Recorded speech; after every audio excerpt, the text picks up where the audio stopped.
les questions folles. On serait bien fou de pas se les poser. Les questions folles. Pour les comprendre, faut en parler.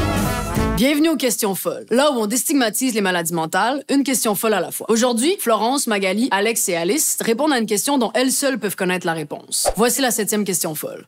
Jojo Annie 26 demande « Est-ce que les gens te disent des choses méchantes à propos de ta maladie? » Ben, je pense que souvent les gens veulent aider, mais ils savent pas comment aider parce qu'ils sont mal informés sur ce qui peut ou ne peut pas blesser la personne qui souffre d'un trouble alimentaire. je me rappelle qu'il y a quelqu'un qui m'a dit « Hey, t'as pris du poids depuis la dernière fois qu'on s'est vu? » T'es grosse, t'as pas l'air anorexique ou quelque chose dans le genre. Quelqu'un m'a déjà dit, puis ça m'avait quand même choqué, que si j'avais été schizophrène, elle aurait mieux compris, mais le trouble alimentaire, ça, elle comprend pas. Je comprends pas comment ça peut être si cru que ça. Mon père, il me disait souvent que même les pas fins mangent, puis c'était un commentaire pour m'encourager à manger, puis c'était pour me dire que je méritais de manger, mais moi, dans ma tête, tout ce que ça faisait me dire, c'était l'inverse. Ça l'encourageait comme une de mes plus grandes peurs, que j'étais pas fine, puis que je méritais pas de manger.